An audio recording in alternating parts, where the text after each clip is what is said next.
You think the lobster roll is a luxury food. It isn't. It never was. For most of its existence, lobster was garbage, literally shoveled onto fields as fertilizer, so cheap and so plentiful that eating it in public was something to be embarrassed about. Somewhere between lobster nobody wanted and $18 a roll, the true story of who actually built this sandwich got quietly buried, and the people who did the burying are still profiting from it today. Ask anyone who invented the lobster roll and you'll get the same answer. Harry Perry, owner of Perry's Restaurant in Milford, Connecticut, 1929. A traveling salesman wanted a portable lobster dinner. Harry improvised. Legend was born. Except, even the source most often cited for this story hedges its own claim. The lobster roll may well have originated at Perry's, it says, not did, might have. Accounts can't even agree on the customer's name, a nameless salesman or a regular named Ted Hales. Some food historians point to English and Portuguese fishermen putting lobster on bread decades earlier. No restaurant, no sign out front, no name attached at all. So Harry Perry may not have invented the lobster roll. He just happened to own the restaurant that put it on a sign. That's a minor correction. It gets worse. Here's the story you've probably heard. Lobster was so low status that colonial servants had it capped in their contracts, 2 or 3 lobster dinners a week, max. Prisoners revolted. Getting caught with lobster shells outside your house was humiliating.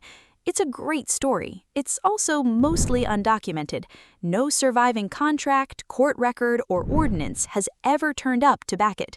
What is true is uglier. Lobster really was fed to the poorest people in colonial New England, including indentured servants, prisoners, and enslaved people, simply because it was cheap enough to feed to people you didn't respect. It was even ground up and tilled into fields as fertilizer. So how did fertilizer become fine dining? 2 inventions. The first main cannery opened in 1842, shipping lobster meat inland to people who'd never smell the tidal flat. Then came the railroads, live lobster packed in ice, riding straight into Boston and New York. Diners with zero memory of prison food tasted it fresh for the first time and just thought, this is incredible. By the 1880s, New York's lobster palaces were serving it to high society at a premium. Nobody engineered that shift. Scarcity and marketing did it by accident. But notice something else about every version of this story so far. The servants, the prisoners, the railroads, it all starts with Europeans, as if nobody was eating lobster on this coast before they showed up. Somebody was. Long before Harry Perry, before the Canneries, before the Mayflower ever touched sand, the Wabanaki Confederacy was harvesting lobster along this exact coastline. The Passamaquoddy, the Penobscot, the Maliseet, the Micmac. Not for centuries, for thousands of years.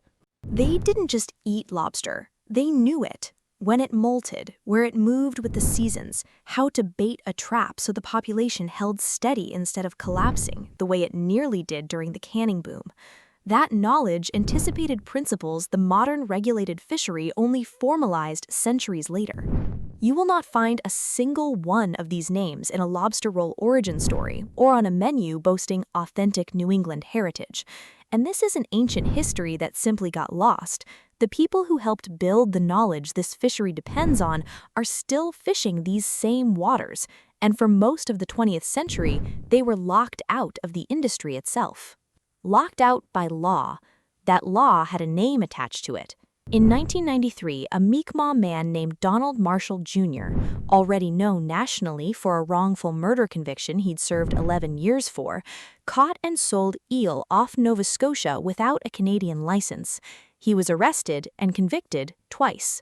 In 1999, the Supreme Court of Canada overturned it, ruling that Mi'kmaq, Wolastoqiyik, and Pescatomagaddi peoples held a treaty right dating to 1760 to fish commercially, lobster included. You'd think that was the happy ending. Within days, Mi'kmaq fishers at Burnt Church, New Brunswick set lobster traps in the off-season. exercising the exact right the country's highest court had just confirmed. Non-Indigenous fishermen destroyed roughly 3,000 of those traps. A Mi'kmaq man was seriously injured. Federal officers stood by. The court had just put it in writing. This fishery belongs to them too. The water answered differently. Over 25 years later, moderate livelihood, the exact right the court granted, still has no formal government definition. In the Atlantic Canada lobster fishery, a market worth over $1 billion Canadian a year, Mi'kmaq and Wabanaki fishers account for under 4% of it. Buyers still get threatened with prosecution for purchasing lobster caught entirely within that treaty right. Fertilizer, then cannery filler, then railroad novelty, then lobster palace status symbol, then in a Connecticut diner with a hungry salesman, a sandwich. Today, it's served with truffle aioli in cities that have never seen the Gulf of Maine. Garbage to gourmet in under 2 centuries. The people who first understood this animal well enough to keep the population alive are still fighting in court for the right to sell it. Nobody puts that on the menu either. So, no, the lobster roll was never a luxury food. That was always the myth.